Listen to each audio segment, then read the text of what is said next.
First, it was a great day today. I'm pleased. We have 27 signees in this class. 8 have already enrolled. Really pleased. 19 of those 27 players are from the state of Mississippi, which was one of our goals when I got hired here, is to make sure we recruit the top players in the state and keep them in state and let them come play for us here. And to get 19 out of 27s, we're pretty pleased with that ratio right there for us. And I think it's the highest of any school any of the schools in the state right there, to get most players coming to play for them. Great balance. We had 12 defense, 13 offensive players, 2 specialists joining this class. So we already have 8 of those young men enrolled, and they're training with us, doing a great job. Very proud of this job the staff did. When you get hired as a new coach and a new staff coming in here, there could be, the risk with all that turnover, all that turmoil. I think our staff did a tremendous job putting this class together. Especially the guys that I retained, David Turner, Reed Stringer, Rocky Felker, and Melvin Smith. Those 4 guys holding the bulk of this class together, as well as our new coaches coming in and making an immediate impact. I think their coaches did a fabulous, fabulous job, and I'm pretty pleased with these players that we have come and play for us right now. So. If you have a question, please raise your hand. We'll get a microphone to you. Coach, I know you signed several. You signed either defensive backs or wide receivers, but you always said you wanted to sign the very best players possible. Those guys that even listed as a position, can you use them in other places? Yeah, I think we tried to assign a position on here as best as possible for release, but a lot of these guys, we're going to find out what they can do. Even one of the guys that's here right now, Cameron Lawrence, that's enrolled in school already. We're going to find out this spring. He could be playing offense or defense for us. We'll find that out later this spring. But there's a lot of guys on this list right now that have flexibility, and they're real solid football players. So what we want to do is get them here all on campus eventually. Put them through a little bit of conditioning this summer, the guys that aren't here yet, and then once we get on the field, find a home for them and a position for them to play within our system. Coach, the fact that you signed 7 receivers, is that kind of an indication of what you're after on offense? Yeah, well, we're a little short at that position right now. When I got hired here, usually we like to keep 11 to 12 on scholarship, and when I took over, we were at 4. And so I think last year on my team we had 5 different receivers catch touchdown passes in the SEC and national championship game. There were only 4 on scholarship when I got here. So we needed to make some adjustments, get some guys in here, and some guys, obviously getting Leon Berry at a mid-semester already here practicing with us was a huge step in the right direction. And then the other guys, we're going to need them to come in and make a pretty immediate impact for us. So we're pretty excited about those things and getting those guys on campus to get us rolling in the right direction. Dan, on the flip side of that, is there a position that you look at that you say, I wish we'd got more guys here or done better here, and maybe it becomes more of an emphasis next year? The corner position is going to be a big emphasis for us, and I don't know, we might look at some of these guys and see one of the receivers or one of the safeties we signed if they could possibly play a corner to balance out the class a little bit. At that way and get some things. I think that'll be the one that's going to be a big point for us next year. Even though I think in every year you're trying to get the best players possible at every position. But I'd say if that was one spot we're lacking there, as well as next year will probably be a pretty decent offensive line year for us as well to fill some of those positions up.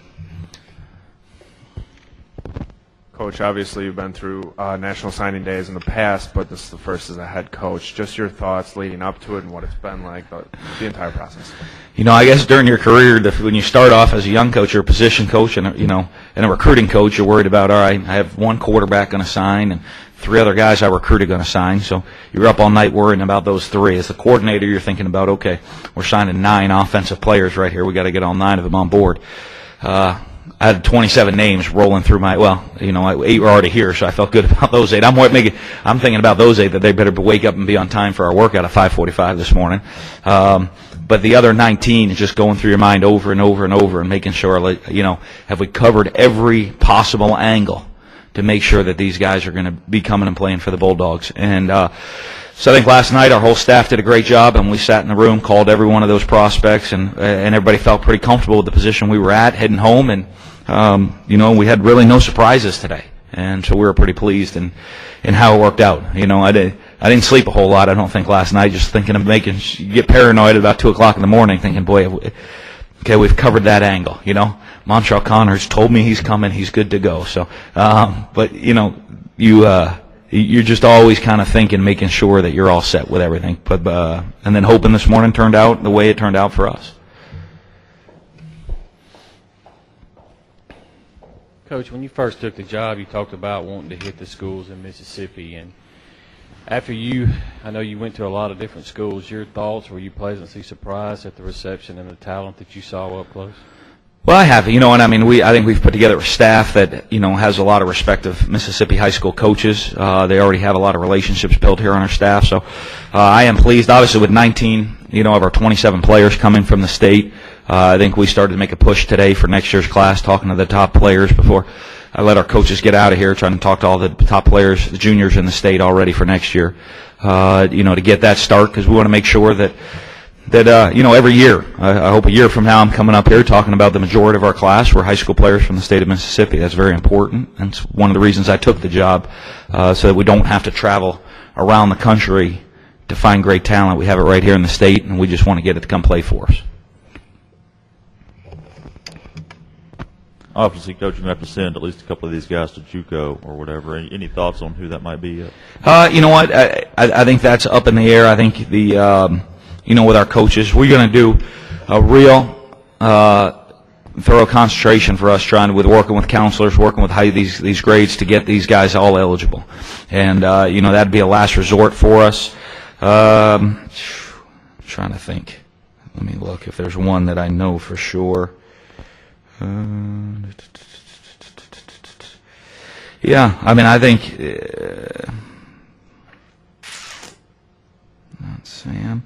I think Darius Slay might be the one that we're pretty set that he's going to have to go to junior college at this point within the recruiting class, and that was kind of talked about during his visit, even though I know we still have a plan for him trying to make it. But, at this point, we're going to work, and I know our coaches are over the next couple months, and working with counselors. I know there's a big ACT test coming up this weekend. It's important for a lot of these guys of getting the job done, getting them eligible so we can get them here on campus in the fall. Can you kind of assess what kind of player that Tyler Russell is, and what you like about him, and how much chance does he have to come in here and play immediately? To play immediately, I have no idea. We're going to find that out in the fall when he gets here. Here's what I do like about Tyler, and, he and I, during the recruiting process, getting to know each other. Very important, the quarterback position. Throwing and running is probably the least important part of what they do when you recruit a quarterback. It's the mental, physical toughness, the leadership, intelligence, decision-making. Those are the important things you look for in recruiting a quarterback. And with Tyler, I think winning the state championship showed he had those things. I did a lot of research talking to players, not just on his team, but players he played in the All-Star game. What type of personality did he have? Is he a leader? And they felt he was. So I'm excited about that. I know I went to visit with him at the home, and I said, you're not allowed to say, Coach, I'm still committed, I'm coming. You need to jump up, call me, and say, I want to be your quarterback. I want to lead this program in the future. I said, I'm not taking your commitment until you're ready to do it with that type of with a lot of emotion behind it. And I think he actually called the 2 nights before the national championship game. He called and he said that, and he had that passion in his voice that he wanted to be our leader for the future. So, after that phone call, I was pretty sold that he was going to be our guy, and he was going to be, have a great future playing quarterback for us. So, we're excited to have him, and I expect a lot of leadership from him coming in with this very talented freshman class.